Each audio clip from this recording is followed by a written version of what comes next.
enteros. ¿Cómo se llaman? ¿Fraccionarios? Fraccionarios. Bien. ¿Qué característica tienen los fraccionarios? Que su forma decimal es cero, que No, son decimales finitos. Puede no. ser finita o infinita. Esa sería la característica de los enteros. Los enteros no tienen parte fraccionaria, o sea, tienen parte fraccionaria cero, por así decirlo, ¿no? No. A ver, por ahí, ¿alguien más quería comentar? Que pueden ser finitos o infinitos. Perdón, ¿que pueden ser qué? Finitos e infinitos. Bueno, pero recuerden que finitos o infinitos son los decimales, sus decimales, ¿sí? O sea, porque por ejemplo, un medio es un número racional, pero es un número racional finito, o sea, tiene fin. Ahí lo que hay que especificar es que tiene infinitos decimales, ¿sí? O sea, infinitos periódicos o finitos, ¿sí? O sea, hay que ser bien claros en eso, ¿vale? Bien. Ok, ahora, ¿bajo qué operaciones es cerrado los números racionales? ¿Bajo qué operaciones son cerrados? Suma, resta, división y multiplicación. Ok. ¿Por qué decimos que nada más esas? Bueno, pues porque ahora vamos a discutir la racionalización. Recuerden que la racionalización pues se refiere a las raíces. Obviamente también hay otra operación que es la potenciación. Los racionales son cerrados también bajo la potenciación porque recuerden que la potenciación viene siendo una multiplicación iterada.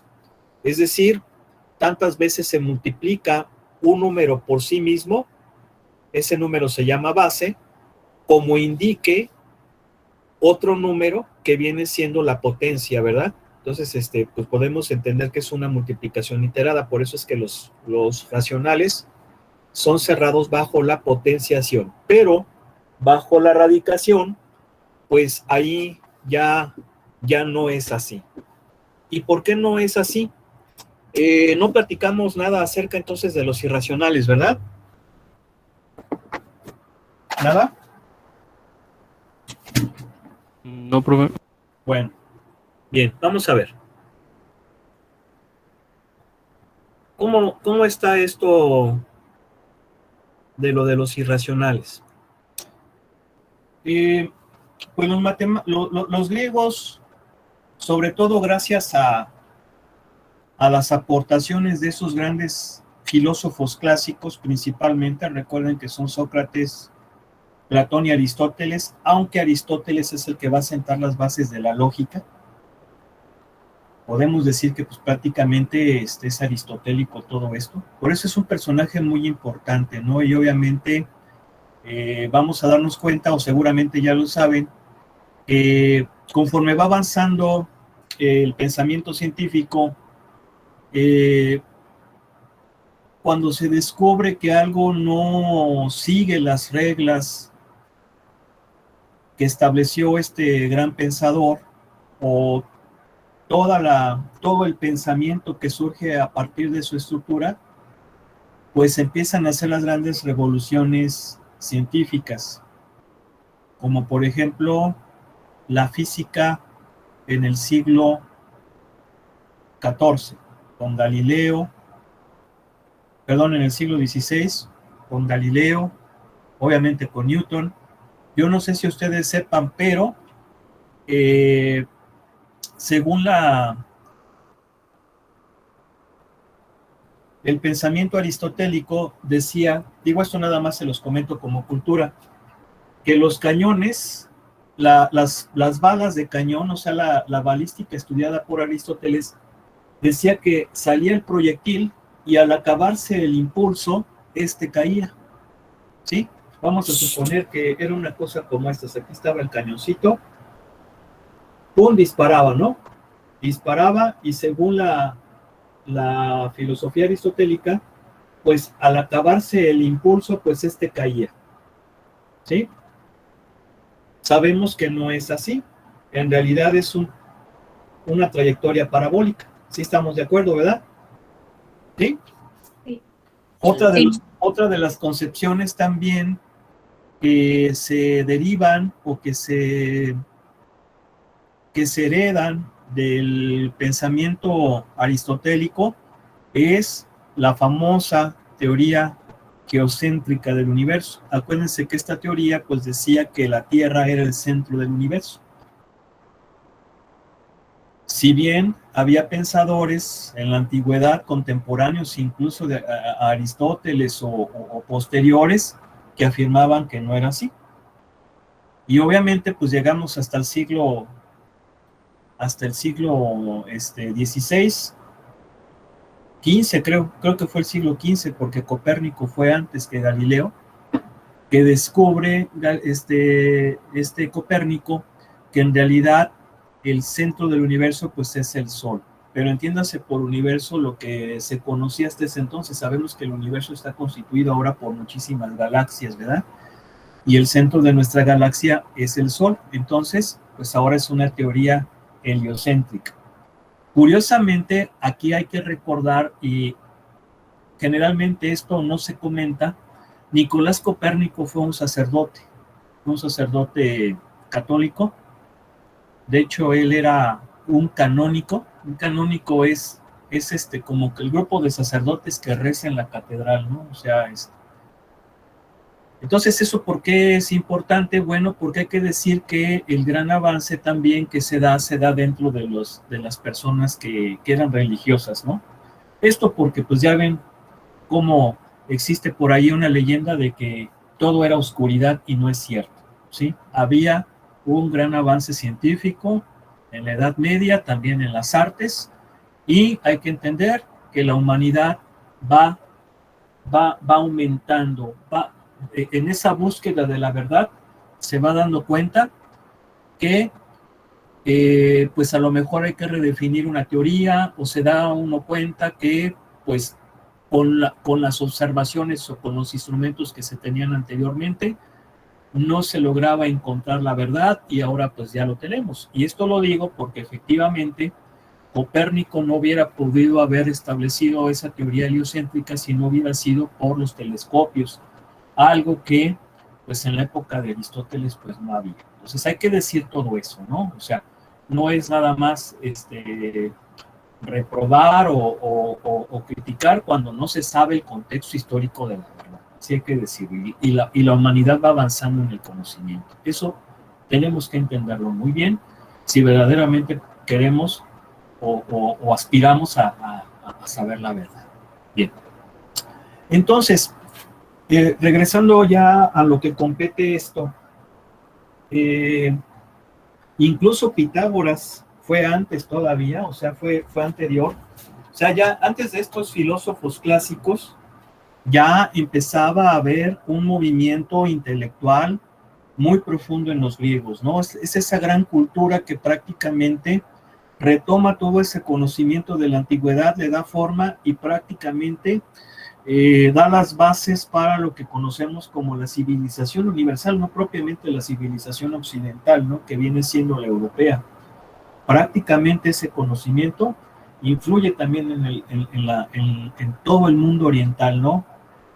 Por ahí incluso los árabes recogen ese conocimiento de la cultura griega que se pierde por la cuestión de las convulsiones en Europa, y esas convulsiones en Europa se deben a que eran pueblos bárbaros.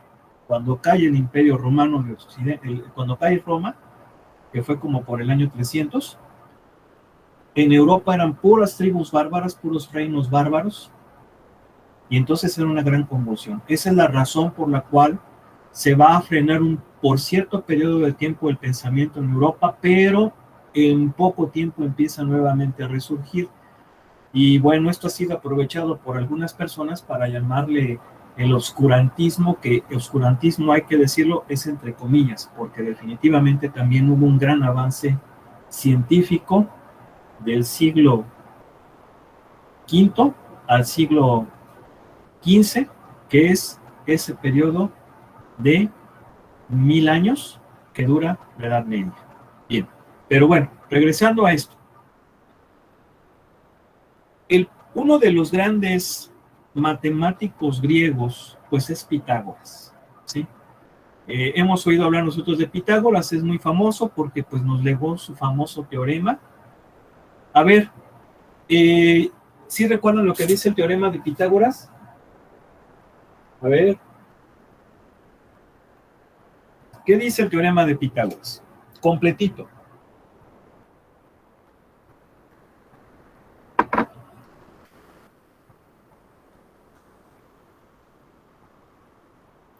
Oigo.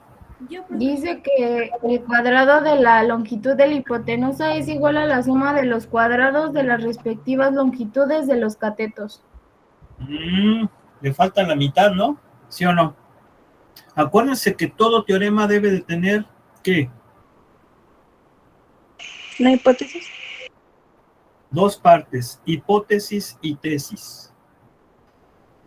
El teorema, ya lo comentamos, el teorema viene siendo equivalente al raciocinio en lógica. Y el raciocinio precisamente es el acto de razonar. ¿Y qué significa razonar?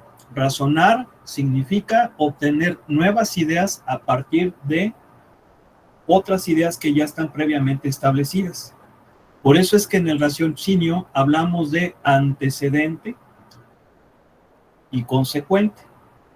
Entonces, como la matemática es hermanita de la lógica, claro, y hay una forma de raciocinio muy importante que es el silogismo. Eso ustedes ya lo dominan muy bien porque lo vieron en la prepa. Ya ven que esa clase de lógica les encantaba, ¿no? ¿Verdad? Sí, profe. No me estén dando el avión tampoco, ¿eh? ¿Sí o no les gustaba? Sí, a mí sí. A mí sí. Sí, ok, bien, muy bien.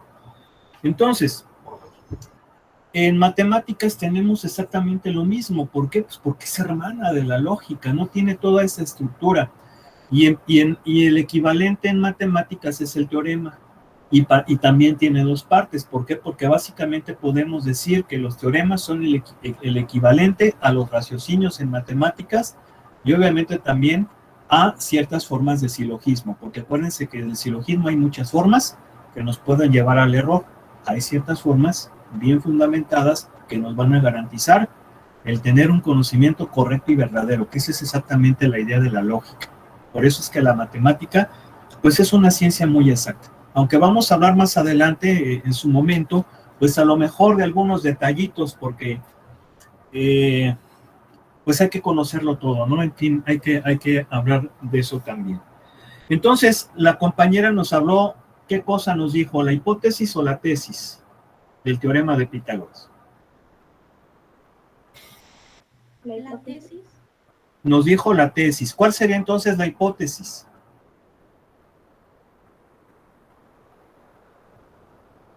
Lo que establece. ¿Y cuál sería la hipótesis? ¿Vale? ¿La fórmula? No, lo platicamos las clases pasadas. A ver, ¿cuál es la hipótesis? ¿Quién se acuerda? Del teorema de Pitágoras, ¿cuál es la hipótesis? ¿Que ¿No? solo se aplica en triángulos rectángulos? ¿Cómo? ¿Que solo se aplica en triángulos rectángulos? En todo triángulo rectángulo. Esa es la hipótesis.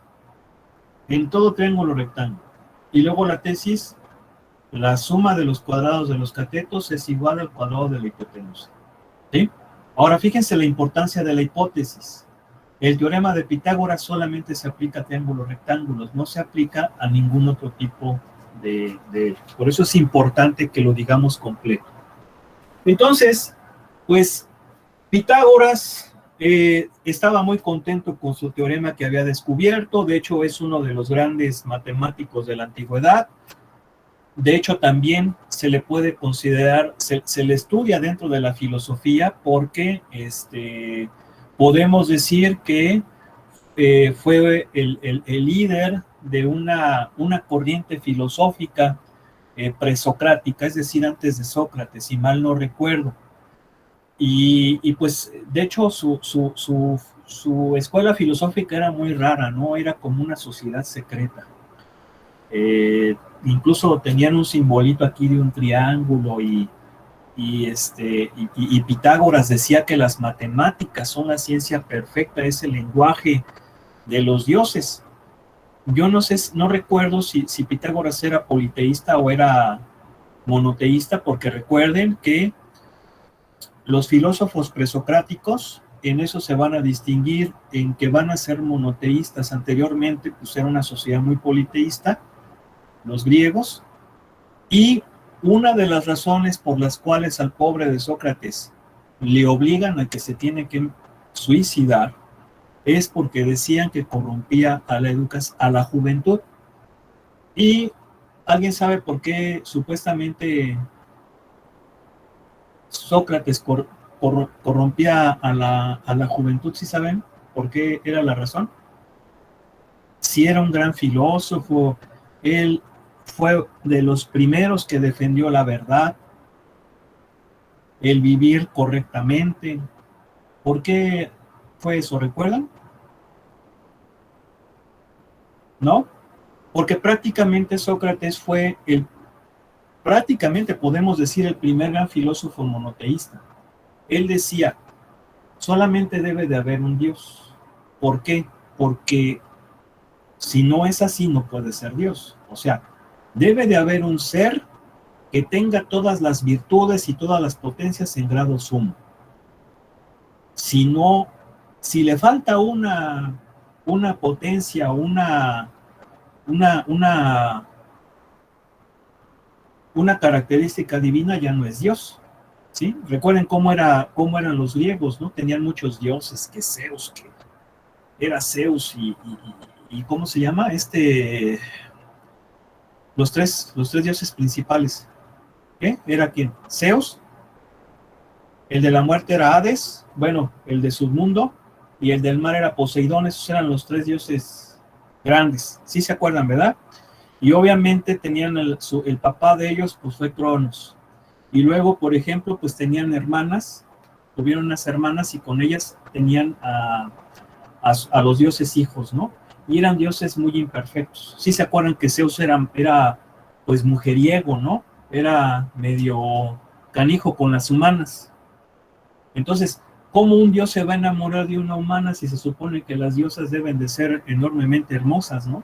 Entonces, si se fijan, eran dioses muy imperfectos. En ocasiones eran muy malos. Por ejemplo, muchas historias de la mitología es precisamente que, pues, formas de castigos de los dioses, ¿no? Que el famoso Minotauro, la misma guerra de Troya, también se debe precisamente, pues, a la soberbia de los dioses, ¿no? O personajes como Medusa. Medusa era una mujer muy hermosa que le envidió una de las diosas, no me acuerdo cuál, y la castiga porque uno de los dioses, su esposo, el esposo de esta diosa, que también era un dios, va con Medusa, que era una sacerdotisa de ella, y la diosa enojada, pues la castiga convirtiéndole en ese monstruo, ¿verdad? Sí se acuerdan de eso, ¿verdad? O la misma Aracne, ¿verdad? Que era una chica muy buena para tejer, y dijo, yo soy mejor que Atenea, y Atenea, por puro coraje, la castiga y la convierte en araña. Todo eso es parte de esa cosmovisión de la Grecia. ¿Sí se acuerdan, verdad? ¿O no? ¿Sí? Sí, un poquito. Esto es básicamente para que vayamos viendo cómo hay esa época de oro donde empiezan a surgir estos grandes pensadores que le empiezan a dar base a todo el pensamiento. Entonces, Pitágoras pues estaba muy contento con su teorema. Funciona súper bien y por eso para ellos el triángulo era un cuerpo, bueno, es un sólido. Ay, discúlpenme, no es un sólido. El triángulo es una figura geométrica. Ya estamos hablando de plano, pero es la más sencilla de todas porque es la que tiene la menor cantidad de lados, ¿verdad? Todos sabemos que el triángulo tiene 3 lados. Por eso para ellos el triángulo va a ser, pues, ahora sí que la figura geométrica más importante o sumamente especial, porque todo polígono es el más simple de los polígonos, el triángulo. Todo polígono se puede descomponer en triángulos. Por eso para ellos era muy importante. Y entonces Pitágoras va a decir, a ver, pues vamos a trabajar con un triángulo rectángulo. ¿Qué pasa si los catetos, que son los lados que determinan al ángulo recto, miden 1? Bueno, pues según mi teorema que acabo de descubrir y que funciona súper bien, me diría que la hipotenusa, que es el lado opuesto al recto, pues mide raíz de 2. Ahora, raíz de 2, hay algo aquí raro. ¿Por qué? Todos ustedes se saben el algoritmo de la raíz cuadrada, ¿verdad? Lo vieron en la primaria. Sí saben, sí lo vieron, ¿no? Cómo sacar raíz cuadrada a mano. ¿Sí lo vieron, no? Sí, profe, en secundaria creo. Bueno, ese método pues prácticamente pues, es muy antiguo, ¿no? Entonces, empieza el buen Pitágoras a tratar de encontrar el valor de raíz de 2 y se da cuenta que es 1.41, bueno, aproximadamente. Acuérdense que a menos de que sea una cantidad finita de material de decimales, sí podemos utilizar el igual. Si es infinita, hay que poner este símbolo que significa aproximadamente. Entonces se da cuenta Pitágoras que es 1.41, 42 y empieza a sacar muchos más decimales, ¿no? Y dice, oye, no estoy llegando a la periodicidad. ¿A qué me refiero con la periodicidad? Se supone que solamente se conocían los racionales.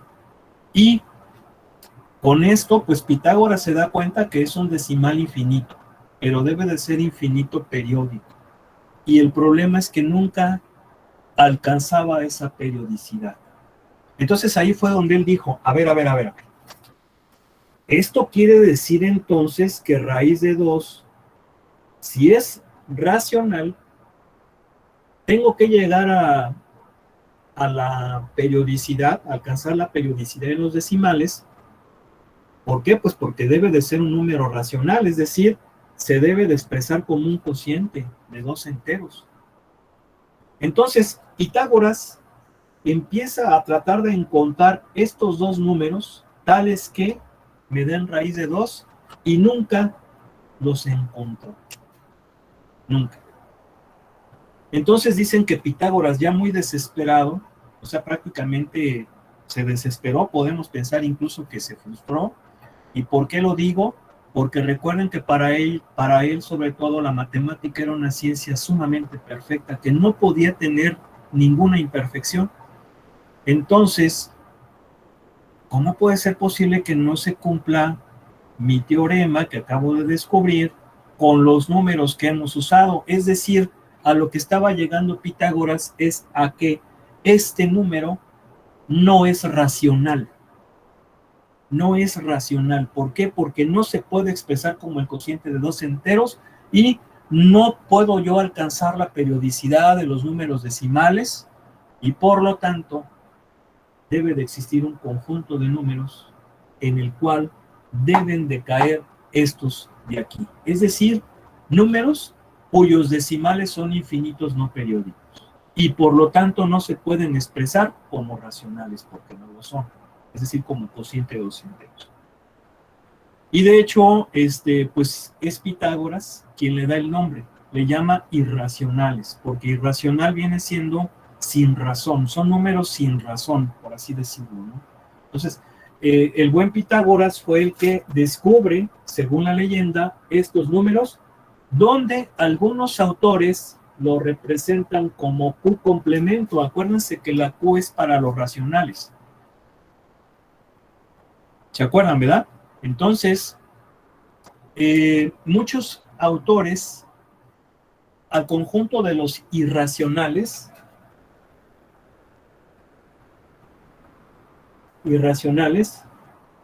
los representan con la Q complemento. Acuérdense que Q, sí saben lo que es el complemento de un conjunto, ¿no?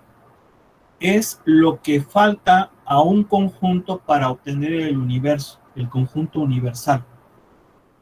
¿Sí? Entonces, por eso muchos autores le llaman Q complemento. Sin embargo, estoy viendo que el libro le llama I. ¿Sí? I. Entonces, si vemos aquí nuestro libro, les voy a compartir la pantalla. Pues ahí tenemos, ¿no? Ahí tenemos I. ¿Sí se fijan? O sea, lo que les digo, algunos autores le ponen Q complemento y otros autores le ponen la letra I con doble barra. Y aquí podemos ver precisamente la definición. Es todo número que tiene decimales, pero esos decimales son infinitos, no periódicos. Ahora, hay muchos números irracionales. Por ejemplo, raíz de 2, raíz de 5, raíz de 7, raíz de 6, raíz de 8, ¿sí? Obviamente ellos y sus negativos. Y hay números muy especiales en matemáticas que son irracionales. Uno, el más famoso, tal vez el más famoso es pi, ¿verdad? Pi es un número irracional. Generalmente, yo me acuerdo en la primaria, decíamos que era 3.1416, ¿verdad? Sin embargo, tiene infinitos decimales. Por ahí acabo de ver la semana pasada que un programa, una universidad, había obtenido no sé qué millonésima cifra decimal de pi.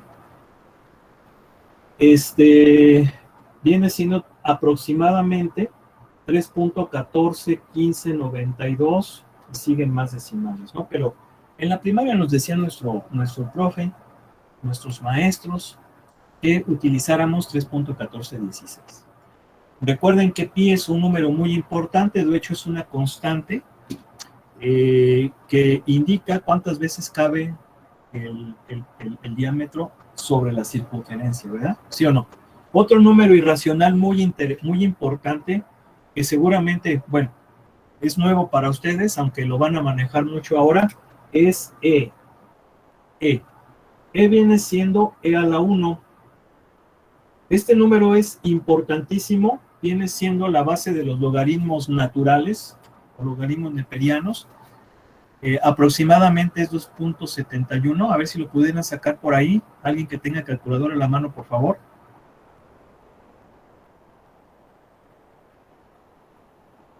¿Ya? ¿Quién? Es igual a 2.7182. Ajá, aunque recuerden que es irracional, tiene infinitos decimales, pero para cuestiones de cálculo, si lo vas a hacer con calculadora, pues 2.71 les había yo dicho. Bien, este número es muy especial, proviene de una sucesión infinita, lo descubrió un matemático en el siglo XVII. Bueno, podemos decir que fue siglo XVI, porque quien empieza a saber de su existencia es precisamente John Nippert, por eso se llama base de los logaritmos neperianos, pero quien profundiza mucho en él es uno de los más grandes matemáticos de la historia, que es precisamente Euler, ¿sí?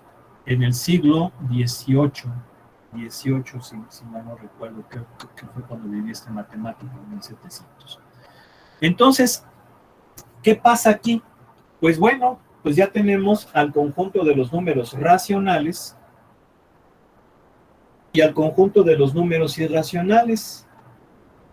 Y si los uno, obtengo el conjunto universal de números, que son los números reales. Es decir, los reales es la unión de estos dos grandes conjuntos. Recuerden que los irracionales, algunos autores lo representan con la letra I, y son todos los números que prácticamente son los que ustedes han venido utilizando, vamos a manejar en matemáticas. Sin embargo, no es el único conjunto de números. Hay un conjunto más grande que los reales. ¿Y cómo es esto? Bueno, En el siglo XIX,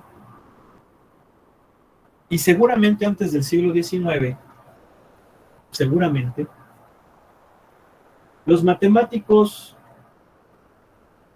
se toparon con cosas como esta. ¿Cuánto es raíz de menos 25? A ver, ¿quién me dice cuánto es raíz de menos 25?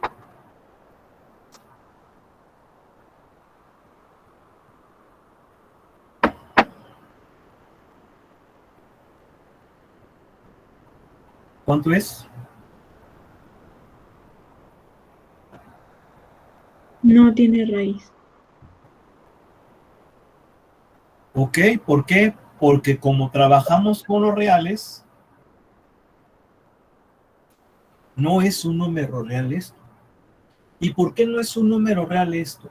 Bueno, vamos a suponer que esta raíz de menos 25 es un número. No sé cuál. Le voy a llamar A. ¿Sí? Bien. No sé cuánto vale A. Sé que es un número. ¿Por qué? Porque le estoy haciendo una operación aritmética a un número. Me debe de dar un número. Lo que sí sé es que esta operación, lo que me está diciendo de forma inversa es que al elevar A al cuadrado me debe de dar menos 25. ¿Están de acuerdo? Sí, profe. Pero no hay ningún número que al elevarlo al cuadrado me dé negativo. No lo hay. Sin embargo, debe de ser un número porque le estoy haciendo una operación aritmética a un número. Eso es un número. Esto quiere decir que hay otros números que no son reales. ¿Qué significa esto? Significa que los números reales no son cerrados bajo las raíces pares. Esto solamente es para raíces pares. Porque si yo le sacara la raíz cúbica a menos 8, ¿cuánto me da?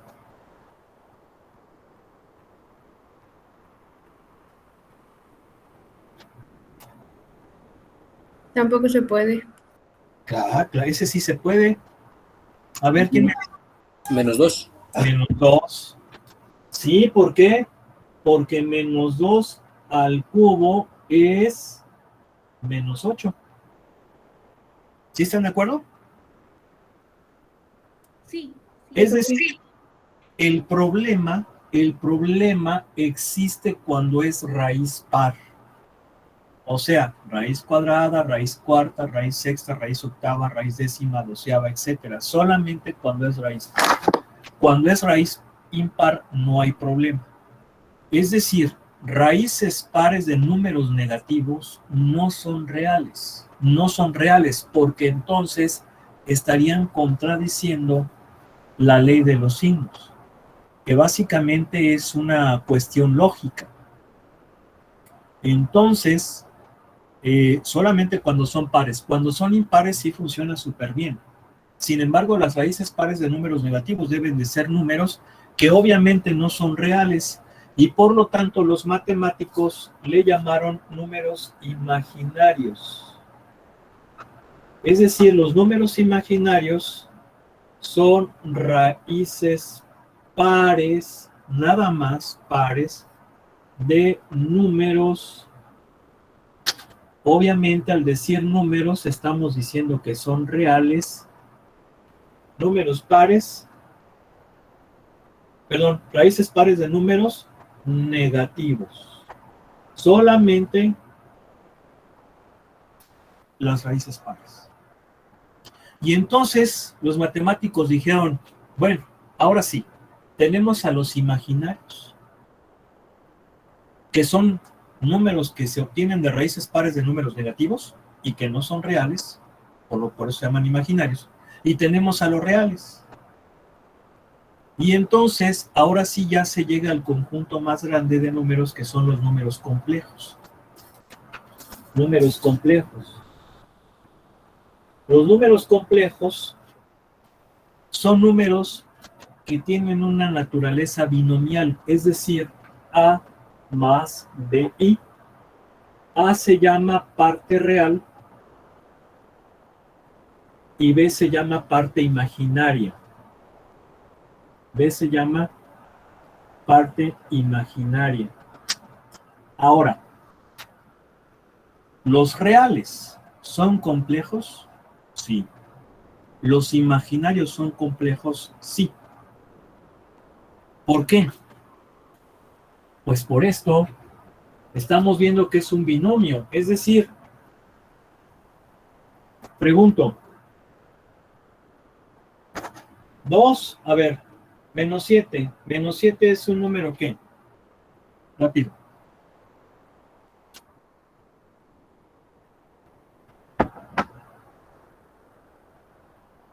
Rápido. Impar. A ver, ok, es Negativo. muchas cosas. Es muchas cosas. Entero negativo, impar, es primo, es racional. ¿Estamos de acuerdo? Sí. Bueno, Sí, pero profe. ¿cuál sería el conjunto más grandote que consideran al cual pertenece? Racional. Es uno más grande todavía. Sí es racional, efectivamente es racional, pero ¿cuál es el conjunto más grande al cual pertenece? ¿Los reales? Reales. Es un número real, pero también es un número ¿qué? Complejo. ¿Y por qué es un número complejo? Porque lo puedo representar como menos 7 más 0i. ¿Se entiende? Sí. Bien. A ver, ¿alguien sabe cuál es el resultado de esto? Es más menos 5 imaginario, ¿ok? Más menos 5 imaginario. A ver, voy a coger el positivo. 5 imaginario. 5, si recuerdan, no sé si lo llegaron a ver en la prepa, que los imaginarios se le pone la letra I. Sí, yo sí. Bien. 5 imaginario. Es un número imaginario, pero también es un ¿qué? Un complejo, porque lo puedo expresar de esta forma. Sería 0 más 5 imaginario. ¿Sí? Como resumen, el conjunto más grande de números con el cual vamos a trabajar es el conjunto de los números reales. Sin embargo, hay un conjunto más grande que es el de los complejos. Con ese no vamos a trabajar aquí. Lo van a ver cuando vean álgebra lineal. Ahí es donde van a ver una unidad de números complejos. Sí debo decirles que estos números son importantísimos en ingeniería. Sin estos números no existiría el Internet, las computadoras. Estaríamos atrasadísimos. No existiría prácticamente la ingeniería eléctrica. Y si no existe la ingeniería eléctrica, no existe la electrónica, no existe la mecatrónica, no existe la inteligencia artificial, no existe todo eso. Así con eso les digo. Por eso es importante que si bien estos números no los vamos a estudiar, lo van a ver en álgebra lineal y tienen que entenderlo muy bien, porque grandes avances de la ingeniería es aplicando números complejos. Y son números muy sencillos de entender, ¿eh? Son cosas muy padres. Bueno, pues creo que hay una mala noticia. Sí saben cuál es, ¿verdad? Sí. Sí. No hay Sí, profe. Sí, profe. Sí. ¿Cuál es? Que ya se acabó la clase. Ya se acabó la clase. Exacto. Pero no se preocupen, Dios mediante, el día de mañana vamos a continuar. Pónganse a estudiar, les voy a compartir ya material para que estén al pendiente. Un abrazo, que estén muy bien. Nos vemos Profe, mañana. Gracias, profe. Hasta Gracias, luego. profe. Gracias. Hasta luego, Ok. profe. Hasta luego, profe.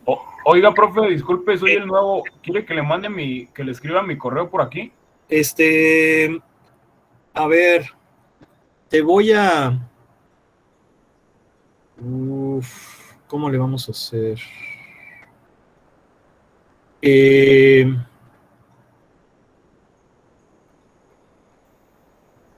Es que te tendría... A ver, déjame... Permíteme, déjame, de una vez. Sí, profe.